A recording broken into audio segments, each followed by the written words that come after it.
கதை கேட்க தயாராயிட்டீங்களா? Are you all ready to listen to a story?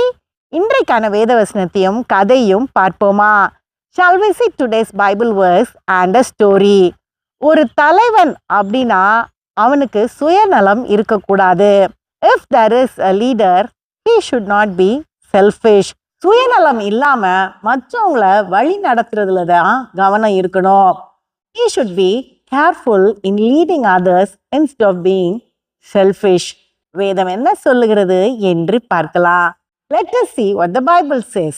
பிலிப்பியர் 2:3 ஒன்றையும் வாதினாலாவது வீண் பெருமையினாலாவது செய்யாமல் மனத்தாழ்மையினாலே ஒருவரை ஒருவர் தங்களிலும் மேன்மையானவர்களாக எண்ண கடவீர்கள்.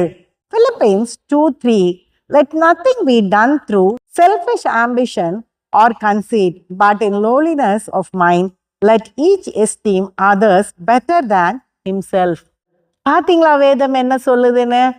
சும்மா வம்பு பண்ணக்கூடாது நம்ம பெரிய தலைவன் அப்படின்னு. ஆனால் நம்ம தாழ்மையோட மற்றவங்களுக்கு உதவி செய்யணும். We should not have a haughty spirit or a proud nature that we are leaders. We should be humble and help others. ஒரு காட்டில் ஒரு கம்பீரமான ஒரு சிங்கம் இருந்தது. There was a majestic lion in a forest. அதுதான் அந்த காட்டோடைய ராஜா.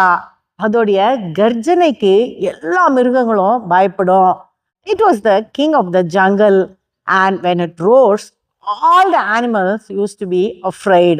ஒரு நாள் ஒரு ஓநாய் கூட்டத்து கூட சண்டை போடும்போது ஒரு ஓநாய் அதோடைய தொண்டையில கடிச்சிருச்சு. While fighting with a pack of wolves, one wolf bit the lion on its throat.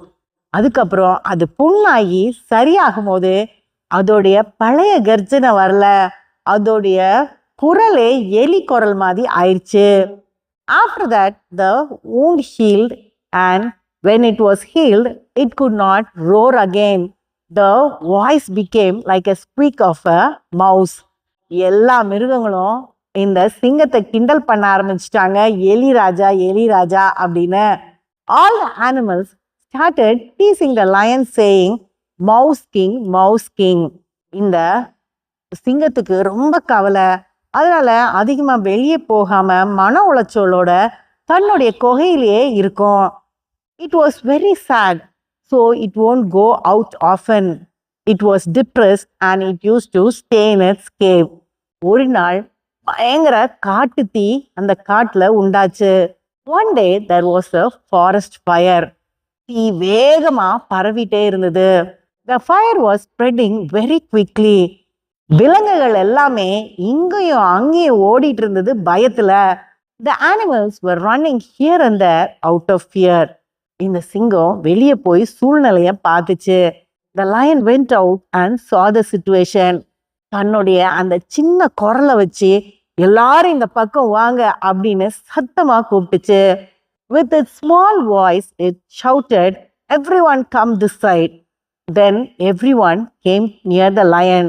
உடனே எல்லாருமே அந்த சிங்கம் பக்கம் வந்துட்டாங்க. எல்லாரையுமே ஏரி பக்கமா கூட்டிட்டு போச்சு அந்த சிங்கம். The lion led everyone near the lake. அங்க இருந்து எல்லாராலையும் முடிஞ்ச வரைக்கும் தண்ணி எடுத்துட்டு போய் அந்த தீ மேல ஊத்துங்க அப்படின்னு சொல்லிச்சு இந்த சிங்கம். The lion commanded them to take water from the lake, how much ever they can, and sprinkle it on the fire. எல்லாருமே வேகமா செயல்பட ஆரம்பிச்சாங்க. அந்த சிங்கம் அங்க இருந்து எல்லாருக்கும் என்ன செய்யணும்னு சொல்லி கொடுத்துட்டே இருந்தது. Everyone were acting quickly.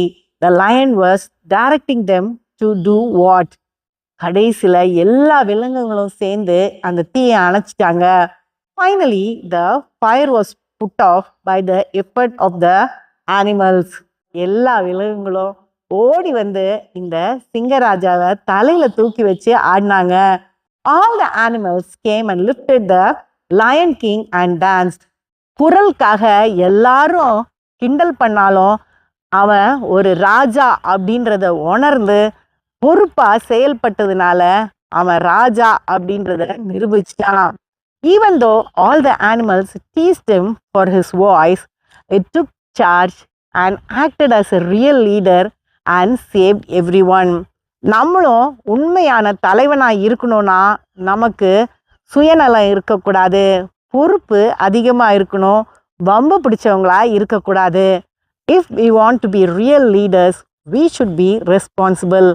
We should not be people who pick up quarrels and also fight with others. அடுத்த கதையில் சந்திப்போம். Let us meet in the next story.